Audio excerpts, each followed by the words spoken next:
El juez golpeó el mazo y el sonido retumbó en mis oídos como un disparo. Tiene 24 horas para desalojar la propiedad, señor Miller, dijo sin mirarme. A mi lado, mi exesposa, Sara, soltó un suspiro de alivio que sonó a victoria pura. Ella no solo se quedaba con mi matrimonio de 10 años, se quedaba con la mansión victoriana que mi abuelo construyó con sus propias manos. Pero mientras caminaba hacia la salida, vi algo. Sara le dio un apretón de manos demasiado largo a su abogado y le susurró, «Ya podemos abrir la pared». En ese segundo, lo entendí todo. No era solo un divorcio, era un atraco. Lo que ella no sabía, es que yo tenía las llaves de un secreto que mi abuelo se llevó a la tumba, y esas 24 horas serían suficientes para quemar su mundo legal hasta los cimientos. Quédense hasta el final, porque la resolución de este juicio no solo dejó a los abogados en silencio, sino que terminó con una llamada a la policía que nadie vio venir. Todo empezó con un, «Te amo, pero necesito espacio». Frase clásica. Sara era paralegal. Inteligente. Meticulosa. Yo era un simple contratista de obras. Cuando compramos la casa de mi abuelo a la sucesión familiar, ella insistió en llevar el papeleo. Para ahorrar dinero, decía. Yo confiaba. Error número 1. Durante años, restauramos cada moldura, cada suelo de roble. Pero hace 6 meses, el ambiente cambió. Cenas en silencio. Horas extra que no cuadraban.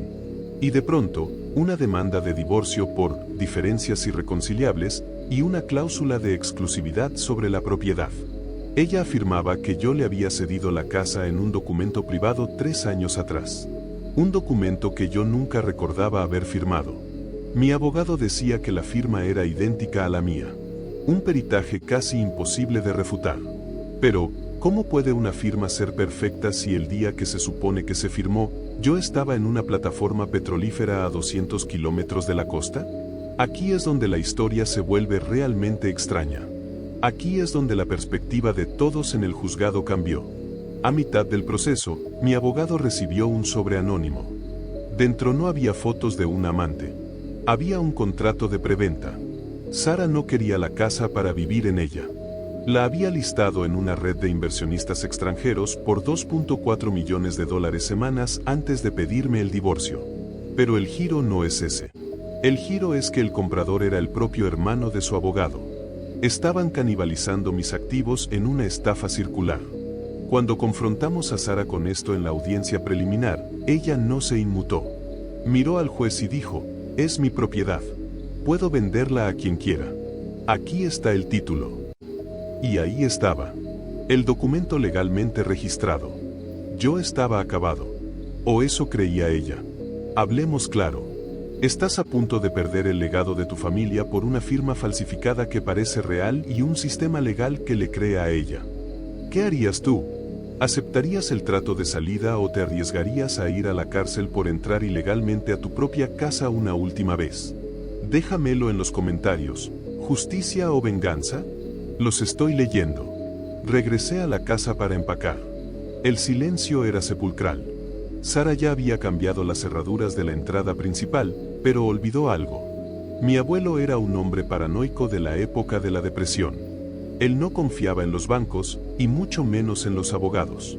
Recordé una frase que me dijo antes de morir. Mark, si alguna vez la casa intenta echarte, pregúntale al sótano por el compartimento 14 minutos. Bajé con una masa. No busqué en las paredes de ladrillo. Busqué en las vigas de carga. Detrás de una placa de inspección de electricidad falsa, encontré un hueco.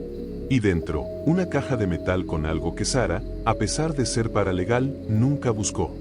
El título de propiedad original de 1954. Pero no era un título normal. Tenía una cláusula de reversión por fraude, vinculada a un fideicomiso ciego que solo se activaba si la propiedad intentaba ser vendida a un tercero sin el consentimiento de un descendiente directo de sangre. Pero lo que encontré pegado al reverso de ese título fue lo que realmente selló el destino de Sara. Era una confesión grabada en una cinta de microcassette de su propio padre, el antiguo socio de mi abuelo. Volvimos al juzgado a las 8 de la mañana del día siguiente. Sara llegó con una sonrisa radiante, lista para recibir las llaves. Mi abogado se levantó. Señoría, tenemos una nueva evidencia. No sobre el divorcio, sino sobre la existencia misma de esta propiedad. Presentamos el título original de 1954. La cara de Sara pasó de blanca a gris ceniza.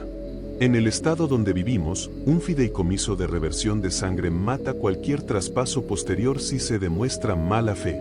Pero el golpe de gracia fue la cinta. En ella, el padre de Sara admitía que la familia de ella siempre había intentado robarle a la mía, y que él había ayudado a Sara a practicar la firma de mi abuelo y la mía desde que éramos novios en la universidad. Había un patrón de práctica de firmas de 15 años de antigüedad en un diario oculto. El juez no solo anuló el traspaso de la casa, declaró el matrimonio nulo por fraude premeditado.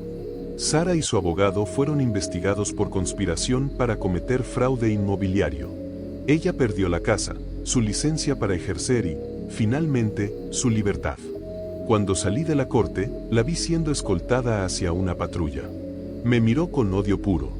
Yo solo levanté las llaves de mi abuelo y le dije, cuidado con las paredes, Sara. Tienen oídos.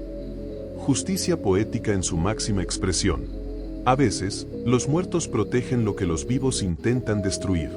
Si crees que esta batalla legal fue una locura, tienes que ver lo que este otro usuario de Reddit descubrió en su sótano cuando compró una casa abandonada por $1 en una subasta judicial.